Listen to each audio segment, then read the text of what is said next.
در این ویدیو قراره از نبردی صحبت کنیم که در آن اعراب شکست سنگینی از ترک ها خوردند، به نحوی که کل سپاه اعراب نابود شد. این شما و این هم نبرد بلنجر.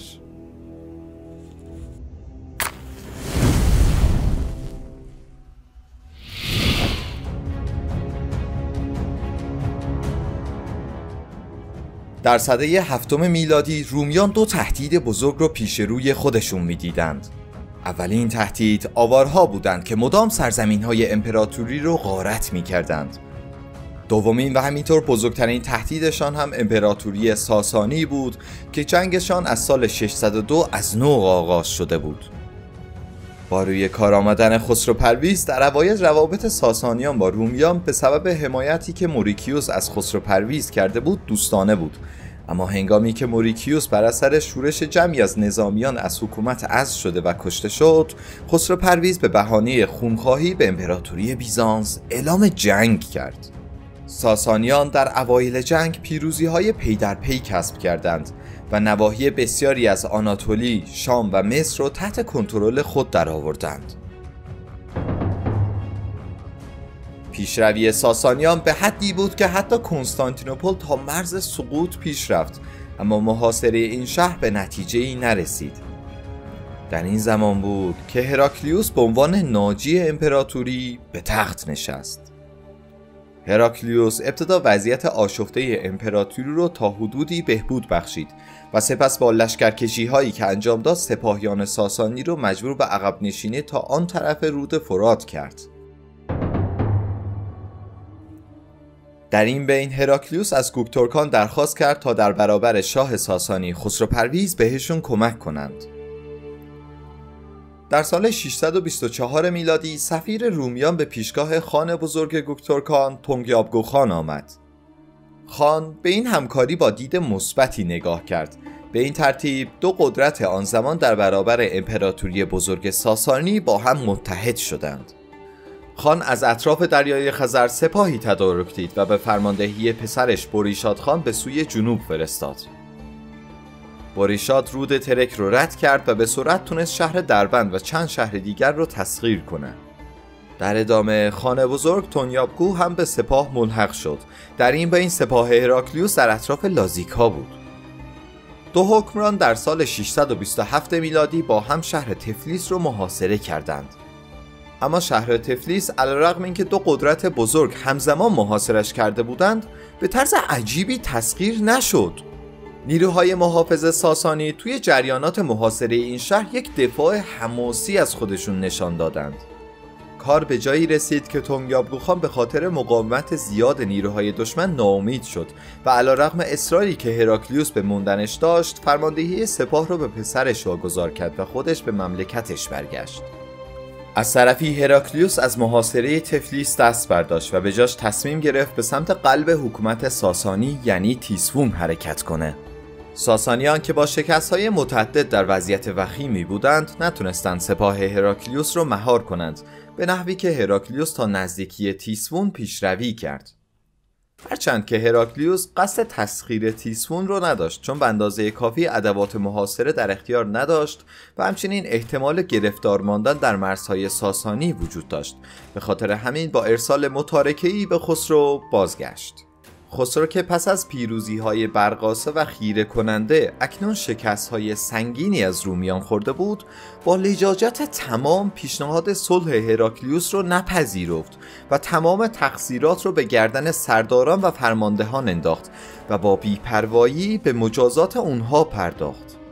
نهایتاً اشرافیان و سرداران ناراضی خسرو پرویز را از سلطنت عزل کردند، با نسبت دادن اتهاماتی کشتنش و سپس پسرش را با نام قباد دوم بر تخت سلطنت نشاندند. پادشاهی خسرو پرویز آخرین سلطنت پرشکوه ایران باستان بود. پیروزی‌های برقاسای خسرو در برابر بیزانسی‌ها برای این میراثداران پرغرور یونان باستان غافلگیر کننده و بهت‌آور بود. با اینکه در اوایل به دستاوردهای نظامی چشمگیری دست یافت و تقریبا میشه گفت بیزانس رو به زانو در آورد، اما نهایتا در اثر بیخردی و همینطور با تندخویی که نسبت به زیردستانش داشت و صدور فرمانهای سنگدلانه و نامنصفانه در حقشون، میراث ارزشمند ملک پدرانش رو در مدتی کوتاه به ورطه انحطاط و سقوطی هولناک رسوند. درسته که هراکلیوس فرمانده خیلی خوبی بود، اما این شکست سنگین ساسانیان بیشتر به خاطر اشتباهات خسرو بود. خسرو پرویز با سیاست‌های اشتباهی که داشت نه تنها خودش بلکه مملکتش هم به مرز نابودی رسوند. از نظر بیزانسی ها جنگ تموم شده بود، اما گوکتورکان میخواستن که از این ضربه مهلکی که به ساسانیان وارد شده بود سودی ببرند. تونگیابگو خان در سال 627 میلادی از مرز عبور کرد و با تسخیر شهرهای دربند و گنجه تا پشت دیوارهای تفلیس پیشروی کرد. در اینجا بود که وضعیت اسفناک ساسانیان نمایان میشه. شهر تفلیس که از حمایت پایتخت عاجز مانده بود، این بار دیگه نتونست مقاومتی نشون بده و توسط گوکتورکان تسخیر شد. پس از تسخیر تفلیس، تونگیابگو خان به شمال بازگشت و اون یکی پسرش آسیناشات رو مأمور فرماندهی سپاه کرد. آسیناشات در این نواحی بدون روبرو شدن با نیروی بزرگی تونست فعالیت‌های زیادی انجام بده.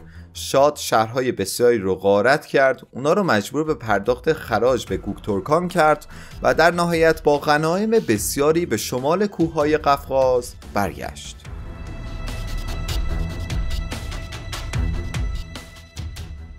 در سال 630 میلادی خبر وفات تونگیابگو خان به گوش رسید. بعد از وفات تونگیابگو، پسرش و برخی از بزرگان حکومت با تکیه بر نیروی نظامی که از لشکرکشی به ساسانیان موجود داشتند توی ناحیه دریای خزر موندند، از رفتن به پایتخت سرپیچی کردند و ساختار سیاسی خودمختار در این نواحی رو تشکیل دادند. بدین گونه دولت خزرخانیان پایه‌گذاری شد. خزرخانیان اکثراً از دودمان اونعقور ترکان بودند. تشکیل خزرخانیان با ظهور و گسترش اسلام توی یک برهه زمانی بود. اعراب که از ضعف ساسانیان و رومیان آگاه بودند، در دوره خلیفه عمر فتوحات ارزشمندی کسب کردند. به خاطر اتفاقات اخیر علنا ساسانیان در ضعیف‌ترین وضع ممکن بودند. حمله اعراب هم آخرین ضربه بر پیکره زخمی دولت ساسانی شد. در سال 641 میلادی لشکر اعراب به فرماندهی بوکایر بن عبدالله به سوی آذربایجان لشکر کشید و با اسیر کردن والی اسفندیاد این نواحی رو بعد از کلی کشمکش تحت کنترل خود درآورد. از طرفی سپاهی به فرماندهی سوراکا بن امیر هم به شمال پیشروی کرد و با مجبور کردن والی ساسانیان به تسلیم تا دربند پیشروی کرد. بدین گونه اعراب برای اولین بار با ترکان هم مرز شدند. چیزی نگذشت که بن عبدالله مرد و سلمان بن ربیعه جانشینش شد. خلیفه عمر با ارسال نامه‌ای به سلمان دستور داد که به منظور اکتشاف دربند رو رد بشه و به شمال حرکت کنه. در پی دستور خلیفه فرمانده اعراب سلمان بن ربیعه به سوی آن طرف کوههای قفقاز سفری آغاز کرد.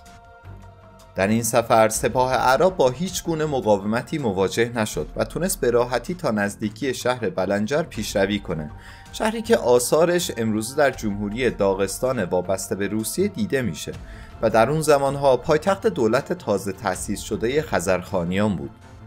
هدف سلمان تسخیر این نواحی نبود، بلکه قصد اکتشاف و بررسی شرایط برای لشکرکشی‌های احتمالی در آینده رو داشت. از طرفی از اونجایی که خزرخانیان درگیر تشکیل ساختار حکومت خودشون در شمال دریای خزر بودند، چندان اهمیتی به این فعالیت‌های نظامی اعراب در جنوب ندادند. چندین سال گذشت. اطلاعات اعراب از ترکان بسیار محدود بود. سفیری که مسلمانان به خزرخانیان فرستاده بودند و اونا رو دعوت به اسلام کرده بودند دست خالی برگشته بود. خزرخانیان هیچ جوابی نداده بودند، انگار که به کل هیچ گونه اهمیتی به ارتباط با همسایگان جدید خود نمیدادند. خلیفه عثمان قصد تسخیر نواحی شمال قفقاز رو داشت و با استناد به سفری که اعراب در دوره خلیفه پیشین به منظور اکتشاف کرده و بدون هیچ گونه تلفاتی برگشته بودند، تصمیم گرفت که این بار یک لشکرکشی اساسی به این نواحی داشته باشه. بدین منظور خلیفه نامه‌ای به سلمان نوشت و در این نامه دستور حمله به شمال رو داد. چندین سال بعد از سفر اولیه، حالا سلمان بن ربیعه باز هم قصد گذر از دربند رو داشت. در کنار سلمان، سپاه دیگری به فرماندهی حبیب ابن مسلمه به منظور کمک فرستاده شد. در بین راه، حبیب و سلمان در مورد اینکه چه کسی فرمانده کل سپاه باشه با هم به مشکل خوردند.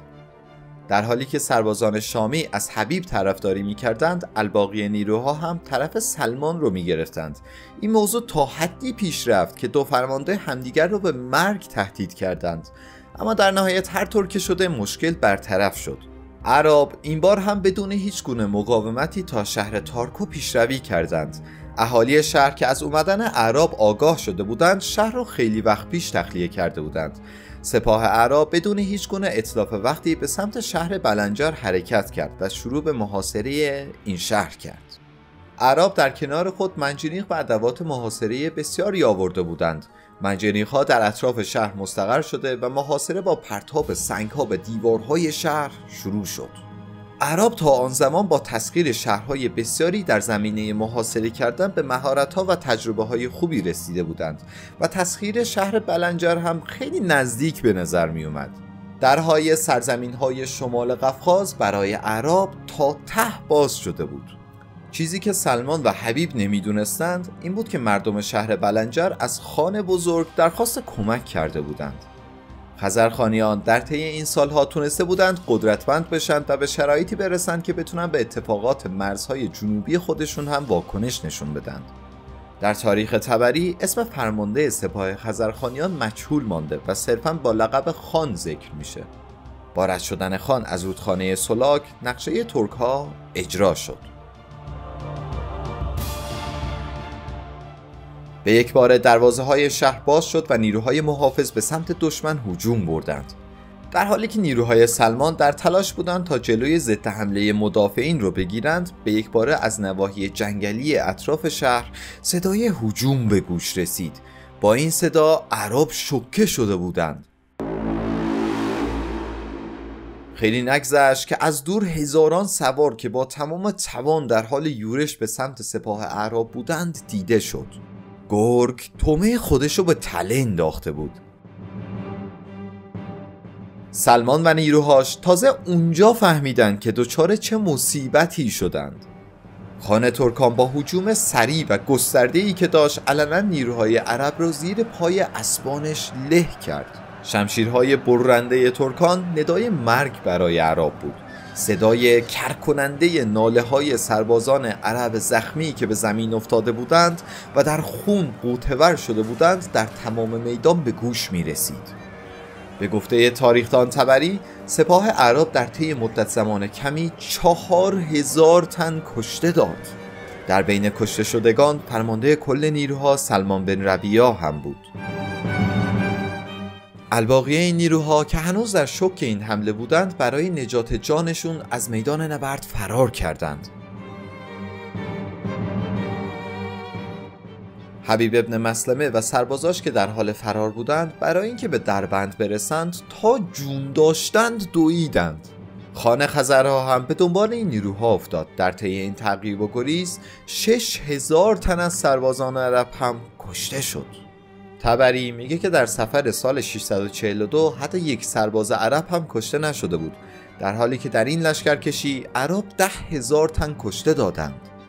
نبرد بلنجر از دید عرب یک فاجعه به تمام عیار بود. توی این جنگ تعداد تلفات به قدری زیاد بود که علنا چیزی از سپاه عرب باقی نمونده بود.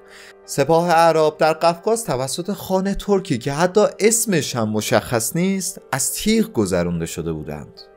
این نبرد از لحاظ تاریخی هم اهمیت بسیاری داره، چون ترمز پیشروی اعراب به نواحی شمال قفقاز رو کشید و علنا اعراب نتونستند به این نواحی تسلط پیدا کنند.